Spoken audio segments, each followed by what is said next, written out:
All right, well, I'm finally getting a little bit done to the brush cat. This probably looks like a chaotic mess. I didn't want to make a mess in my shop. My shop's always a mess, I know, but I didn't want to make any more mess in my shop. This is what I got going on. I had some 1-inch line. I just looped it from the pressure side to the return side on both sides.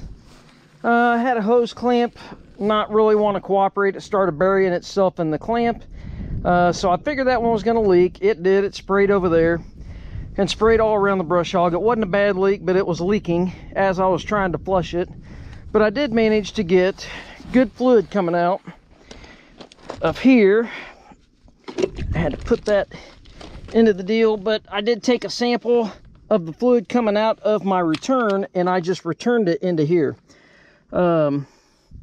I guess we could go over and pour this into something else and see what kind of junk we had. Let me get over here and get kind of set up. I'm probably gonna make a mess, so let me get something set up over here on one of my jugs, see if we can pour that out and see the material. But I can already tell you, I mean, obviously it's got some air in it, but I can see it looks like it's got some metal floating around in it. So give me a second to try to figure something out here. I don't know what I've got to catch that, but we'll see if we've got something. Okay, hopefully I fixed that leak. I've got it idling and I'm running it. Okay, so the leak is fixed. I'm running fluid into the jug over there.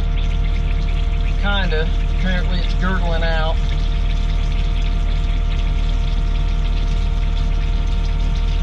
But when I took this line off over here, it had more metal in the fluid there than what I wanted to see. I don't know why, because I've been flushing this, but I figured I'd run a couple more gallons through it. Let me see. Everything has to fight when it's 100 degrees outside. I don't know why. Let me pull that out of the bucket. I guess it's building pressure in the bucket because that fitting's tight into the bucket. And let me just put it in my little pan thing over here and I'll be right back. Because I was running it into here and obviously it wasn't gurgling up out of the bucket. I don't want to make a mess. I've already got to put oil dry over there. Now I got to put oil dry over here and try to get this cleaned up. Anyways, give me a minute. Okay, so now to everybody that tells me that while your machine is running, you don't have any flow here, I pulled that hose out of the bucket. I didn't even think about it. I left the machine running because I was fumbling around here. It's hot and I was trying to video. I pulled the line out of the bucket and it's flowing. It flowed enough to where I made more of a mess there, and it filled that up before I could climb inside real quick and shut it off. So that's why you need to shut your machine off before you depressurize these and unhook your attachment. If you're doing it with the machine running, you still have flow at this, and even though you push this in and release it, even while it's pushed in, you're still going to have static pressure up against the line. So anyways, and if I would have had the camera going, we could have showed you guys that. And it wasn't like that. It was literally flowing out of the end of the line. Now see, it looks pretty good besides the color. I'm not fond of that tea looking color, but I don't see any metal in it. There's some bubbles here at the top. That's not metal, but there's no metal flake in that. So I'm gonna pull the lines off, because when I pulled that line off over there, that thing had a bunch of metal flake sitting there in the line. Now the whole reason I'm trying to do it like this is I wanted to flush this diverter valve and everything as a system, flush the line, all that. Yes, I know I could take it all apart, blow it out with brake clean, put a pig in it, like a styrofoam or a rag pig the lines, all that. I understand that. You can't pig the valve. So I wanted to try to clean the valve out the best I could. And then what I'm going to do is I'm going to pull the case drain line off up here. And I don't know if I'm going to pressurize it and catch out the two ends or what, but they don't have anything in them. But when I was shutting the motor off, that returns into that case drain. I don't know if that goes through the diverter valve or not, but I figured if I pull this off and at least put brake clean in it and pressurize it and catch what comes out with a rag or something, I ought to be able to see if there's any metal in those case drain returns. But anyways, I doubled a clamp. I'm out of clamps, so I had to use 2 of the smaller clamps to make a bigger clamp. I'm sure you've done it before on 3 of these lines, but I fixed that leak there, so it's not leaking anymore. But I'm gonna pull those off and see what the fluid looks like in those loops. So anyways, I will let you know what I come up with, because obviously I don't want to put any bad material back into the machine. And I would say the only thing I thought, I was like, well, we don't know if the machine is good, but it's not putting out metal in the oil. So let me get this combobulation taken apart and see what all that looks like, and we will go from there. All right, well, got the brush cat all back together. Need to test it. So, we'll test it here at the house. I usually have something around here. We'll go over in this field, or along the field rather.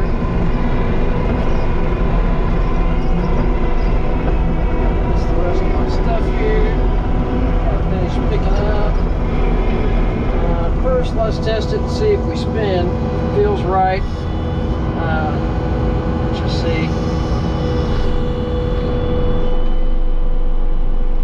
Feels right. I mean, it needs some WD-40.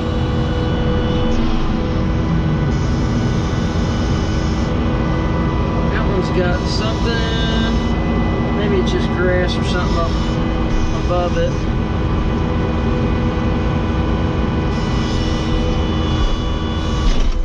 Oh, just trying to do stuff.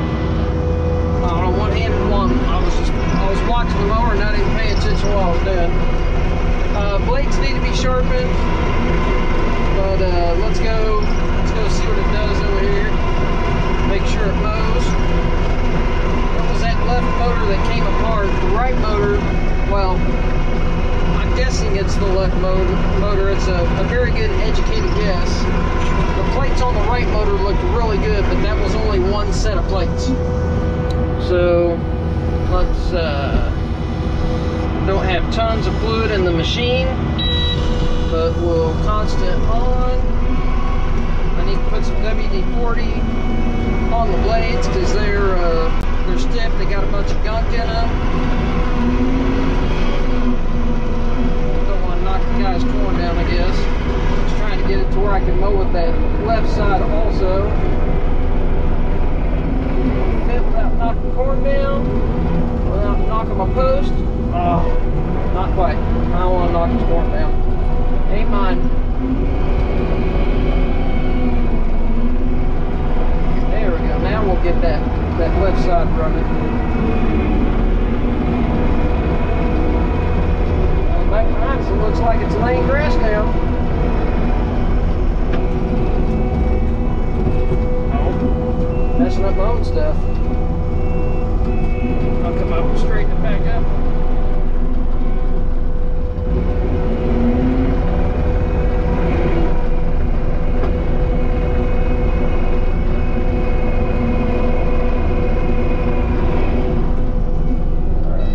Stop that, and let's. I didn't bring a mount to hold the camera, so I'm holding the camera trying to do this, but oh, it looks really good.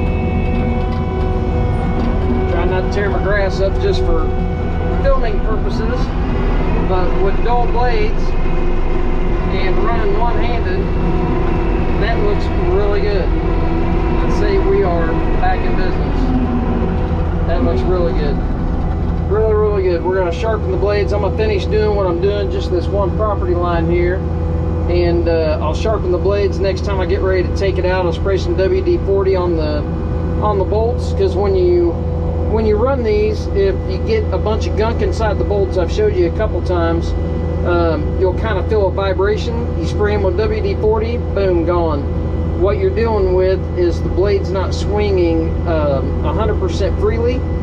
But anyways, I did flush the lines.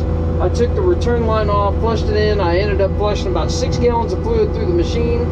I only had 5 gallons of fluid to put back in it. That's why I'm a little low with the machine, but it'll be fine for testing purposes. And then I ended up taking the case drain off. I put a can of brake clean up to it with the straw on it, and I blew, and it blew almost all the fluid out, and it filled the line up with brake clean. So then I took my air gun, put it on there, and put a rag around it up here at the line, and blew it out dry.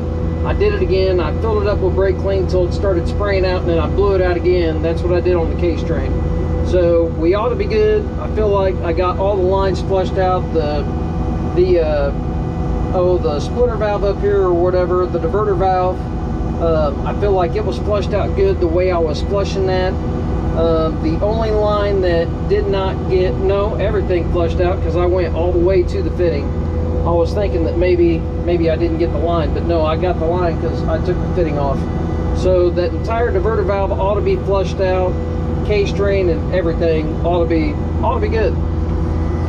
So now we can get back to brush catting.